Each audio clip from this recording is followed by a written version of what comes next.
All right, everybody, welcome back to another episode of Hook the Line. Today we're doing something new with college basketball. We're bringing you all our own Hook the Line bracketology. This is going to be going on pretty much recording it every Thursday, so then it'll either be out Thursday night or Friday morning, depending on, the time that we have, things like that. So every Thursday we'll be recording our bracketology, our 1 through 4 seeds, and then some of the biggest risers and fallers that we see. Just some teams to keep note of that maybe could move in there or move out. Um, so yeah, this is something new we're doing. We're excited about it. Hope you guys enjoy. Please make sure that you put your 1, 2, 3, 4 seeds, whatever you like, dislike down low, because March is coming up. Even though it doesn't feel like it, it's the end of January. We are 1 month away from March Madness. We are getting there towards conference championships, towards March Madness. It is on the road, so I'm excited.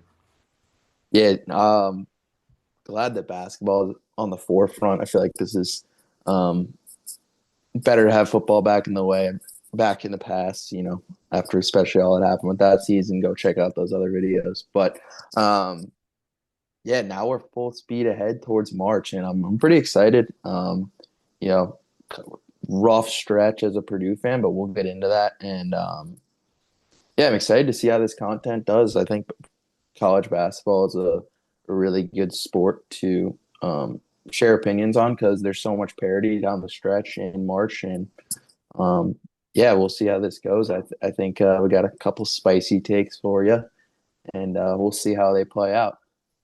Yeah, no, I mean, it should be fun. And we're like in the heat of conference play right now. So Right, it's a great time to start this. You've kind of gotten a feel for teams. Some teams have right. massive wins on the road, some teams have dropped some massive games. You kind of are starting to feel out who's going to land where. That's why we've decided to do this now. Um, and I don't know if you want to start or you want to have me start. Either. Yeah, I can go first. I think we'll do this, what, four down to one? Yeah, let's do 4 down to 1. I Okay, think well, even let's though do one that. is a little bit, there's some teams in there that feel. All right, so then as I go through this, the way I'm kind of doing this at the moment is not kind of based on how I see it falling into place come Selection Sunday. I think this is more just me thinking in the now and like how these teams have played recently and up to now. Um, and so as I go through it, I'll kind of say how I have my teams lined up because it'll end up kind of being like a power ranking system, kind of how we did in football. So um, yeah, let's get into it. My four seeds. Okay, got a couple at least. Oh no, I thought I almost said four different conferences, but it's not four different conferences. So the last spot in the four seed spot I have going to the Kansas Jayhawks. Okay. I think that is kind of a team that hasn't played its best basketball yet. And still sitting here 5-15-5 is pretty solid for them. I do think the Big 12 is going to be a little bit of a gauntlet. I think that they have some crazy teams. I don't even know how many Big 12 teams I have in here, but it's quite a few. So there's definitely an opportunity for them to have some statement wins, and I think you know having their best player back. I mean, top. I think I've seen him go as high as one in mock drafts in the A NBA lot of people draft. have talked about that. A lot of people Darren talk. Peterson. That's a hot topic maybe for another time you and I can talk about. But he's a beast, and he was hurt there for a little bit in some of those games, those big games, so they didn't really have him. So I got to kudos to them. I had some other teams flirting in there for that last spot, but I could totally see that changing with maybe some of the SEC teams playing better, like Alabama, Tennessee. But we'll see. Next spot, I have Florida. This one's a kind of a controversial one to me, just because this is just a totally different team from last year. I think a lot of the success that came from last year's team came from those three guards and the ability they had to win the game in the half court and in transition. Like these guys, Xavier Lee and Boogie Fland are kind of struggling a little bit. They're not shooting well beyond the arc. I think that's kind of holding them back a little bit in terms of the win and loss. But I wouldn't be shocked if they're in the mix come down the stretch as they gain more familiarity with their brand of basketball and things like that. Um, and that brings me to my next team, and that is our very own Purdue Boilermakers. And First spot. This is a tough, tough stretch. I think I saw Barstool Mm.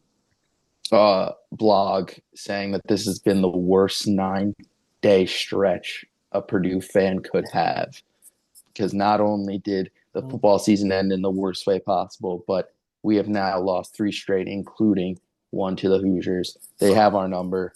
Um, yeah, and our defense just looks terrible. If you go back and watch that IU game, like there were blown coverages the whole night. I thought we played better in the second half, but you know, you got to get stops in order to win the game and come back because we were playing down the whole game and we couldn't get a stop when it mattered, and we let the ugly white boy take a wide open three off a flare screen and we lose. And yeah, they really have our number. That's all I'm really going to say on that without getting worked up. So on to the last 4 seed. I'm going to go with the BYU Cougars. And this is a team that I actually like a lot Oh yeah. just because they got like their big three, their ceiling is so high in my opinion, just because, obviously another team with a top 2 draft pick, a guy that can do everything, shoot in the mid range. I mean, he struggled a little bit behind the three, but he can hit it if he needs to. Richie Saunders had a pretty good tournament last year. A senior, a guy that, you're comfortable having the ball in your hands. And then Robert Wright Jr., or what's his name? The third, I don't know. Yeah. Robert Wright.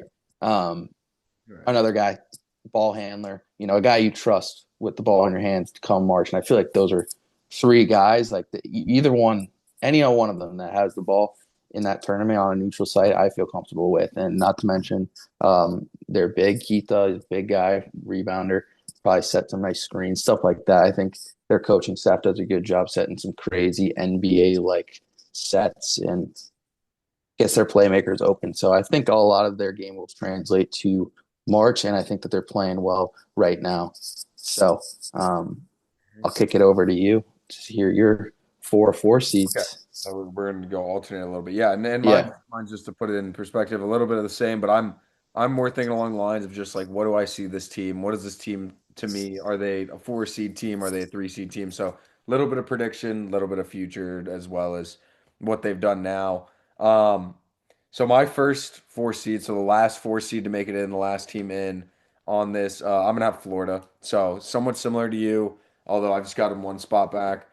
I agree with you about the guards. I think Xavier Lee, as as good as he was at Princeton, I'm not sure his game completely translates over to where he's at now at this level, and I don't think he's played at the level he should, just to put it frank, so far. So if he can start hitting shots and really start letting it fly, I think this becomes a much more dangerous Florida team because of the inside, but I mean, last year's Florida team looked scary at this point, looked very scary at this point. And this year's Florida team, like you said, looks a lot different. So I just think I can't put them much higher than a 4 seed, and I'm gonna have them as the last team in.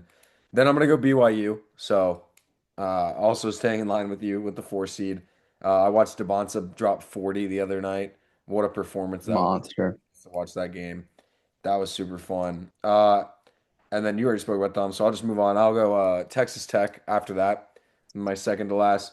I love Toppin. So maybe, I'm throwing them in and maybe they'll end up a 3 seed, maybe a 4 seed, and maybe a 5 seed. But I am a huge fan of JT Toppin. And I think if you have him, you got a chance in any game. And I think Texas Tech has shown in previous March Madness tournaments that they can make a run. So I've got faith in this team. I think they end up in the top 4 seeds, maybe even higher than this. And then my last 4 seed to get in is going to be Arkansas. Calipari, I think he's got to move in the right direction. And Calipari is a regular season warrior. Like, let's just be real. Like, when he's at Kentucky, they're winning during the regular season. That's what they do. Now, when it comes to March Madness, there are, some ups and downs that we've talked about and just that people have pointed out over the years. But you can't deny what he does during the regular season in conference play. He knows the SEC. He knows how they work. He's got a lot of these coaches' numbers. So I think they're going to perform very well down the stretch in SEC play.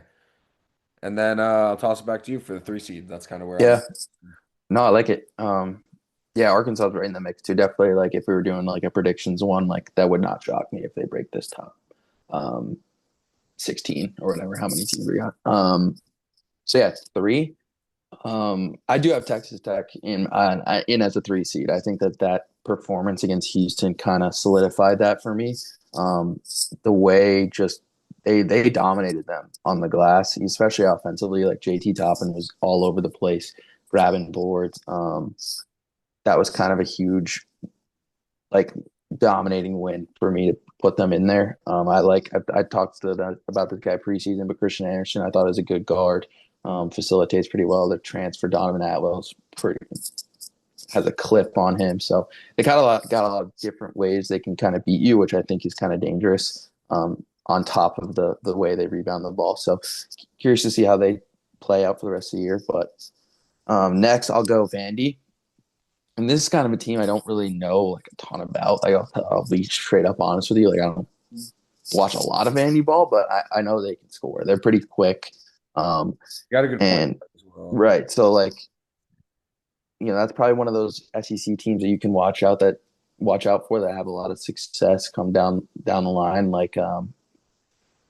Or they could be kind of like that Missouri team last year, where it could bite them in the butt, their speed. If they get one of those like slow paced underdogs that limit possessions, like it could get scary, but they've shown the ability to score and defend. So they're a 3 seed for me at the moment. And then my final two is Gonzaga, Mark Few and Gonzaga. Yeah. Um, yeah, I mean they're inevitable. They're just going to win 30 games and you'll see them in March because he's a great coach. They got a great system over there. Ike is a beast, does a lot for them. They got underrated guards. Braden, I know one of them's named Braden Smith, funny enough, but um, really good fundamental team. Don't turn the ball over. Um, Turn the ball over right on both sides, rebound. So a team that's built for March. Hopefully, we see them go a little bit farther this year than last year. After them being like an 8 seed. So, Yeah. my final 3 seed is Michigan State. Um, and yeah, another phenomenal head coach, Tom Izzo. Kind of another head coach that's inevitable. Should win at least one game in the tournament. I think that they're obviously a more defensive centered team, but they rebound well and they're experienced, right? They're Jackson Kohler, Carson Cooper, um, clean up on the glass. We've seen that time in and time out, and we're recording this before they play Michigan, but that's a type of team that can beat a team like Michigan, slow them down, and grab boards, right? So we'll see how that comes out tomorrow, but. Um, yeah, I think that they're deserving of a 3 seed, but we'll see how they match up against some of these other Big Ten teams like Michigan. Purdue's on their schedule, so we'll see how Purdue does. But yeah, those are my three. Yeah, I mean, top of the Big Ten is just a gauntlet to go through with any of those teams you got to play. Yeah, You got some spots to pick up some really marquee wins, but like we've seen Michigan to other teams, you've also got some spots where you could get blown out, whether it right. be Michigan or I mean, I guess Nebraska now as well. Like they're very good, so we'll see. Vandy, I kind of had on the ropes. I was either going to put Vandy or Arkansas, and I wasn't going to put them at a 3 seed, but as my 4 seed, Vandy was the other team I considered. I just trusted Calipari more, but.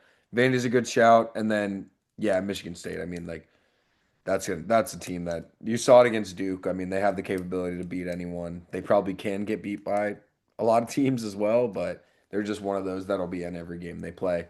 Right. Um, all right, so moving into mine, my final 3 seed to get in is going to be our own Purdue Boilermakers. So I couldn't find it in my heart to move them to a 4, so I kept them at a 3, even though this last couple stretch probably deserves a 4 seed. I just think that, teams go through this and I think Purdue's fan base is the best at overreacting to like single games. And I get it's a 3 game stretch and that it shouldn't happen, but it's college basketball. It's not, I think we alternate from college football season to college basketball season.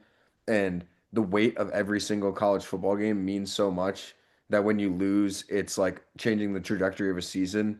College basketball, you have so many opportunities to make it back. And it's about playing basketball at the right time. So if we hit our slump now, I'm hoping that we get it figured out in the right time for March. That's kind of where my head's at with that. Yeah. After that, I'm going to go Kansas. I think Kansas, like you said, the Big 12 is going to be a gauntlet. I think they can handle that gauntlet with a healthy Darren Peterson. I think they really can handle that gauntlet. I think they're a good team. I believe in what they're doing. And yeah, like you said, I think they have yet to play their best basketball. So I think they push themselves all the way up into the 3 seed because there are those chances to get big wins, and I think they are going to get some big wins here. Then I've got Gonzaga, so that's going to be the only one in this entire section that we both have 3 seeds on. I've got Gonzaga there with Mark Few, and then my last, or my, I guess my top 3 seed that gets in, I have Illinois. And I was very Mm, much fringe going 2 seed with Illinois because I do think, I mean, that freshman is ridiculous. The performance he put on against Purdue and Mackey is something that yeah. cannot be understated. It was amazing performance, and I think Illinois got the fundamental team. They normally have the fundamental team to get to where they need to go, and now they've got their star guy there that's really starting to get on the scene. But I've got them at a 3 seed because I just think that there's a lot of really good teams left to go that we'll see later. Yeah, and I'll piggyback right off that because they're in my 2 seed, and Yep. yeah, Keaton Wagler was just unstoppable. That's the word in Mackey, and we really like from a coaching standpoint, our what philosophy to beat them was we're switching everybody, like let them beat us one on one, and Wagler was like, all right, bet. Take that. Simple 40 points, right? It took Purdue, I think, 34 minutes to change the ball screen defense to instead of switching, I think we hedged it for a little bit, right? But that was always the issue was Painter didn't want to hedge it because they have shooting bigs that just can snipe. And right now they look like the best offense in the country, especially if that kid's going to play that way. Like I don't know how you stop them. Like I think a team that could stop them, and I think did stop them was like Nebraska stopped them. Uh-huh. It's going to take off, slower pace team to hopefully get some stops and be efficient enough to beat them. Like Yeah. the kid hit some tough shots at Purdue. We could have maybe snuck out with that game, but that's the kind of teams that are going to be able to take them down. But right now, it looks pretty hard to take them down. So yeah, moving into the next one is Iowa State for me. Um, that's a team that I think kind of like BYU has a big three where I trust any of them with the Mhm. ball. Momcilovic, Lindsay, um, and who am I missing? Jefferson is a third. Jefferson. There you, thank you. Those kids, not to tie it back to Purdue again, but that team just came in and whooped us, like whooped. Like that was a definition of BTA. They play really like they're fundamentally their fundamental defensive philosophy is spot on. They play really gap sound and they make you really hard to get to the basket. They really force you to shoot well from the perimeter. So we'll see how teams play them down the stretch, and I think that they're without a doubt willing or worthy of a 2 seed at the moment. And now into maybe the most shocking team in all of college basketball is the Cornhuskers. And that like Vandy, I hadn't watched a lot of them coming into this past Michigan game, and wow, to be honest, like that was insane because they really just carved Michigan with their sets and their actions, like in the half court. Like they had guys wide open. Sanford was making tough shots. I forget what the other kid's name is, but like he had 18 the first half. Like when I was watching, like they just can beat you so many ways, and they don't have to play at like all transition pedal to the metal all the way down. Like they can take a team like Michigan and put them through the ringer in a bunch of flares, balls, screens, cross, or like you name it.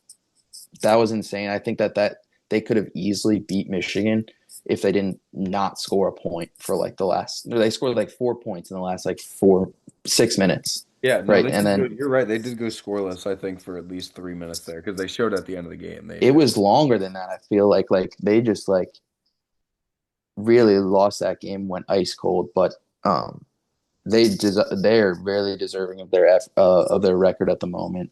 Curious to see how they play the rest of the Big Ten, but props to them, props to Hoiberg, they're hooping.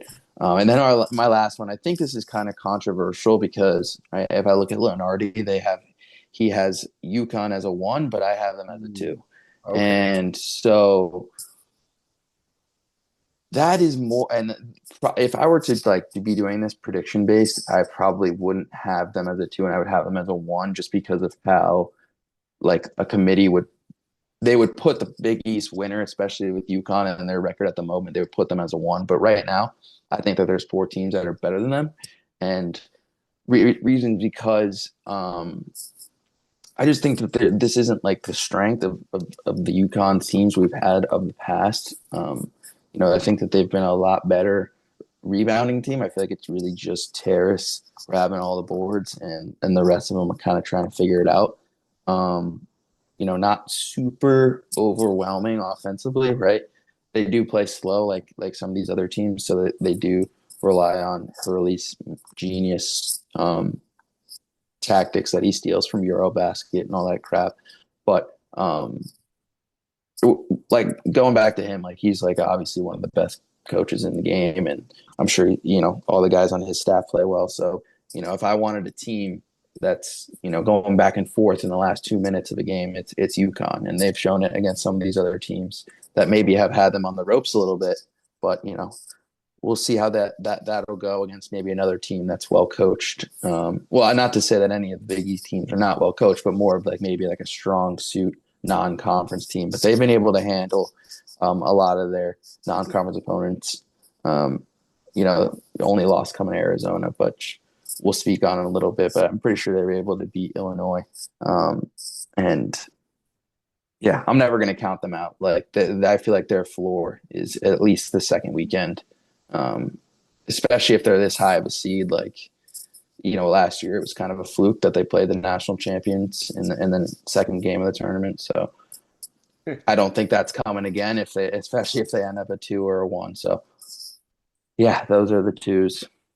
Yeah, and interesting takes there. We're gonna have a couple differ. Yeah, UConn as a two seed is very interesting. That I mean that team is championship level. And then obviously Illinois, yeah, did with what they've done. Iowa State is a team I love. I'm pissed that they're the ones that beat Purdue because Iowa State is a team that I'm always high on. I just since last year and I watched their system so much because they played Auburn and Maui in the beginning of the season, and then I just kind of followed along with them from there because I felt like they played so well in that game, and I just loved watching them play last year, especially when Gilbert was there. Gilbert was a dog, so. Yep. Lipsy's returned, so they're just as good. My two seeds, I'm going to start with Michigan State. So we kind of just flip flop the last three seed or the top three seed, I guess, and the bottom two seed. Just flip flop them for me. I've got Michigan State on there, and then I've got Iowa State right after that. So pretty similar in there. I've literally got them in the same spot as you do on here. And then I've got Houston as a two seed, which is going to seem weird because it's just the way that the cookie crumbled for Houston. I also think Houston is gonna pick up. And mine is a little bit more prediction based, so this makes sense when I say it. Houston likes to play close games, and they get away with it a lot because they have really good defense. But they're gonna lose one on some like fluke stuff, whether it's like a buzzer beater three or like a buzzer beater that somebody scores. They're just gonna get got. It's gonna get you at some point. So I think they're gonna drop a game here and there. The Big 12 is also a gauntlet. So I think they're gonna drop a couple in that realm, and I think they'll end up a two seed, a little bit lower than maybe what their caliber is as a one seed caliber team. Um, but I do love Kingston Flemings. What a dog. That guy's good. I mean, the freshmen in college basketball are just good. So Yeah. then my top two seed that I've gotten here is going to be the Michigan Wolverines. And me saying that means that I'm putting a specific team as a one seed that may come back and make me look like an idiot. But I've got Michigan in here. Similar to Houston, while they've been blowing people out, they leave some games short. And I don't know what my thoughts are on Yaxel Landenberg yet. I know, yeah, Landenborg, however you say his name. I think he's a very good player. I think I don't know what the right word is. I think maybe a little cocky, a little arrogant.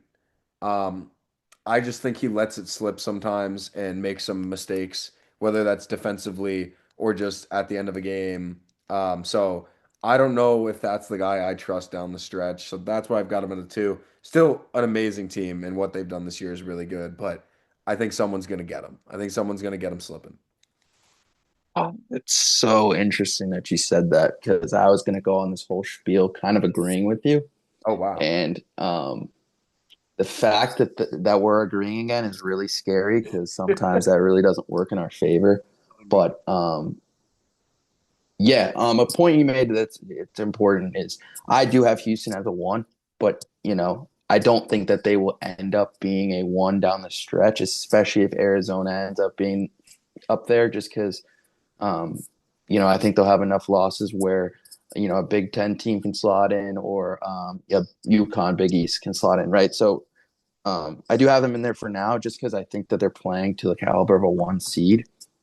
Mhm. Their only other loss besides the Texas Tech one we highlighted was Tennessee in their neutral site, which was a really close game. So they could easily be sitting here with one loss, but um, yeah, Kingston Fleming's lottery pick lock, definition of a three-way score. Like if you go back and watch the Tech game, like he was just floating and like middies, layups, right? He can shoot the three. Like he's dangerous.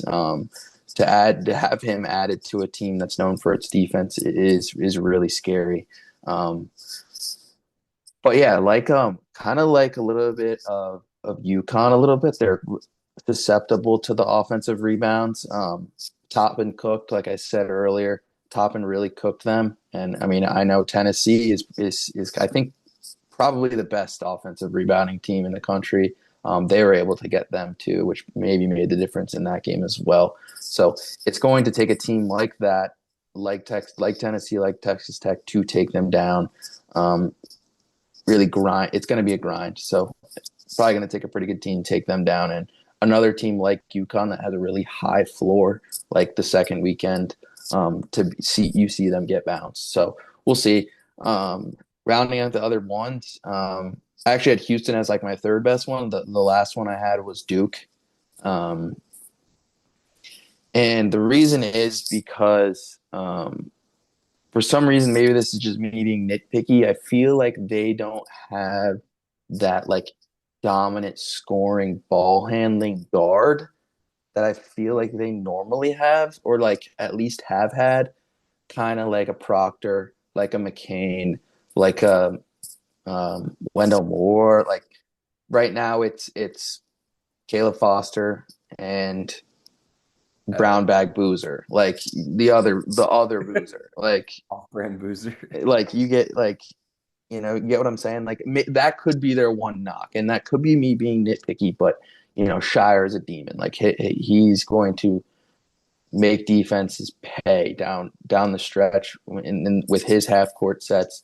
Um, but I could see them losing a track meet, if that makes sense, like Alabama. Like I think that if somebody were to just tire them out trying to go down the court as fast as possible. Like I could see them losing if they get tired out.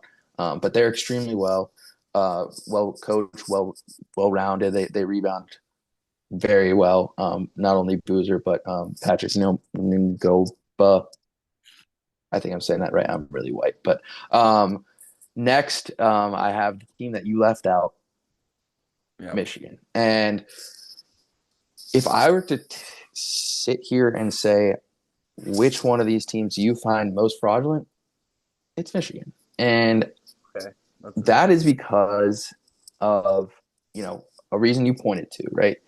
Um, I felt like Nebraska really slowed them down and really like tried to make them play in the half court, and I feel like they struggled. Like if I mentioned it earlier, if Nebraska were able to make a few threes down the stretch, like they lost that game. Like their best player, Axel Lendenborg, the guy you just highlighted, is 30% on 3-pointers this season. Like, I didn't even you know that. know, you can maybe get away with leaving him a little space on the line to maybe cover some actions on Mara, on Morez, on Burnett. Like, you know what I'm saying? So, like, when your best shooter is Elliot Cadeau, and I'm not saying like no knock to Elliot Cadeau, like he's actually been like sniping this year for some reason, but like your best shooter is Elliot Cadeau, like that's a little concerning just because Mara and Morez, they're not taking threes, right? Like Morez pulls up here and there, but Mara's not like now you only have two players that can really stretch the floor on a half court basis. So you're really going to need a lot of transition, and that's a really good part of their game. It's a reason why they have 19 freaking wins. Like Oh yeah. they're good at doing that too. So don't take this the wrong way. They're going to be there, but a slow team like Houston, like maybe UConn, hopefully Purdue, like those teams could maybe get them, and we'll see how that turns out. But the number one overall seed, and I think this is undisputed. I think there's a large gap between the three other one seeds, let alone everybody else, is Arizona. And Mhm. I don't think I could spot a weakness with this team at the moment. To be honest with you, like they have two guards Yeah. that don't miss on any level of the floor. They just don't miss. Koa Pete's probably going to go later in that top 10, maybe fall into the teens, but like any other draft, I mean, probably because he doesn't shoot the three that well, but I mean, I would take him with a top 10 pick, right? Toby Awaka. Um, there's another European kid that's a beast that I'm not even going to try to pronounce his If it name comes just off because the bench or no. Well, he's in the mix. He's a freshman, but yeah. you'll know him when you see him. He's a beast, right? And they just that BYU game was really scary. I know it came down to the wire there, but I mean they were handling them all game. BYU hit some tough shots, but Bradley was cooking, Burries was cooking, and the reason I have them up there is because even when BYU slowed them down, they just came right back. They would run down the court, make some acrobatic layup, get to the free throw line, make the free throws come down, and make you hit a tough shot. And that's not a game you want to play, um, especially against Arizona. Um, so I mean, like we said, Big 12s are it might be the best conference this year. I think Big Ten's up there, Mhm. but the top of the Big 12 is scary, and especially if Kansas gets going, because then now you have what five teams, Yeah, so at least. five teams in the mix, right, for that number one spot. So um, really good opportunities for conference play games down the stretch. I'm curious to see how these teams play on the road, but Arizona just went to BYU and handled business. I mean, I don't want to say handled business because it was a one score game, but if you watch the end, it was kind of a little flukiness here and there. But Up even like 13 with like even if you really boil it down to that last play, Bradley Bradley gets taken to the rim, kind of loses his balance, so it ends up almost being a perfect look, and Burries comes out of nowhere and swats it like just so smart offensively and defensively. Like that's a team that's scary, and nobody wants to play them. But yeah, that's my little bracketology segment, and I'm curious to see how these teams play in their upcoming games and down the stretch, and maybe we can revisit it come March and see how well um, they stack up. Oh yeah. No, I'm excited to see Arizona play Houston after watching that. I think those are just two teams. Yep, yep, That'll be a fun game. I think they play at Houston like in February, and that'll be a crazy game that's on good. the road. That'll be an interesting one. But yeah, the Big 12, so good. So I'll go ahead and just start on the one. I mean, Arizona's my number one as well. Like Yeah, hands down, 20. Like when you're undefeated, you're gonna get the number one. When you're beating people the way that you're beating people, you're gonna get the number one. They're a force. I mean, they're an absolute wrecking crew right now. Um, then we'll start down. I'll just go to the bottom. So I'll go Nebraska is my fourth one seed, which is, you know, wow. I can't believe I'm saying that. I mean, they're a very good team, but I think that Michigan game alone made me put them as a one rather than a two or even a three or something. That Michigan game on the road at Michigan, I think, was such an impressive performance. When they get a neutral site and you get them in March and you get them in conference tournaments and you get them where they're playing at home, I think they're one of the most dangerous teams in the country. I truly think, I mean, that game going into it was a 12-point spread. I think people were not thinking that they were going to keep it that close and that Nebraska would all of a sudden be called frauds. I think they proved the exact opposite. I think that loss is a win in the long run for Nebraska, which Yeah, sense that a loss can be a win, but I'm counting it as a win for them to not go in there and get stomped out and show that they belong. So I'm giving them a one seed for that road performance. real quick, real quick. So do you think Nebraska gets their first March Madness win in program history? Is that a thing? Yes, that's a thing. What? They've They never have won a not game in, won a game in March Madness. well, I mean, I'd hope so. If they're on my one line, I unless Just wanted to sneak that in there because that's a nugget I found today and forgot to mention during my spiel. So I find it interesting. But yeah, continue. I think they do. I think they make Yeah, all history. right, all right, all right. Word. I think they make history. That's amazing. And then the next team on my list is going to be UConn getting that third one seed. Like we said, Dan Hurley, beast, UConn, great system. I think Caravan's a good guy to lead them through Yep. that.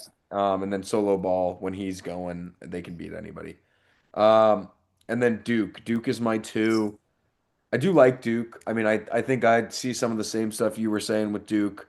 I just think Boozer, I don't know how that kid's a freshman. Like I feel like we gotta like do some test on him because that kid does not look like a freshman. He looks like a 30-year-old that's already playing in the NBA. Yeah. But I think Boozer's just a dominant force down low. So and then that can beat a lot of teams. Having an inside presence like that can beat a lot of teams. So I have Duke as my two, Arizona's my one, and that'll round it out. Curious to see what this looks like. Yeah, that'll wrap it out.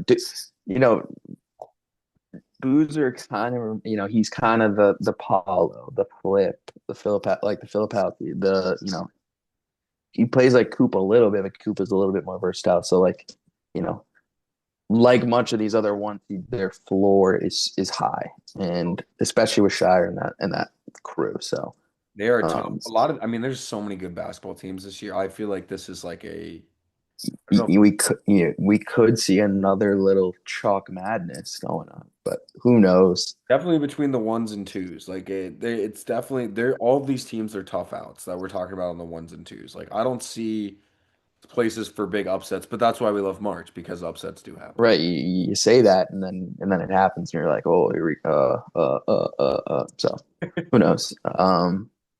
Yeah, I'm curious to see. Maybe we can talk about this another time because it's harder to see now, but maybe we can talk a little bit of mid-major ball. Like who knows There's some comes good out of mid-major ball going yeah, on. because Miami, Ohio, St. Louis, St. St. Louis. Louis, like those teams have what, one loss combined?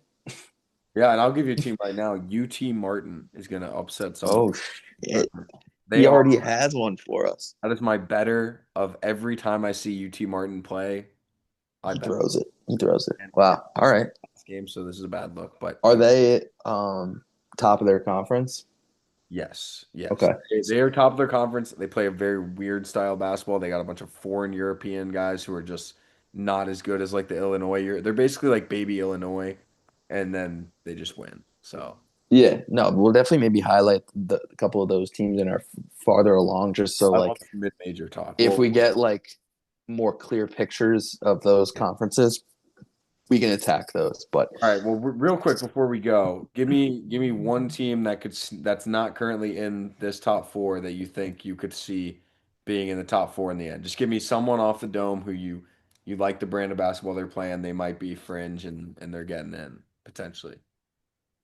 okay, so I will go with Rick Pitino's St. Ronnie's. Yeah. And I just think that they're maybe a little bit of a revenge tour for him.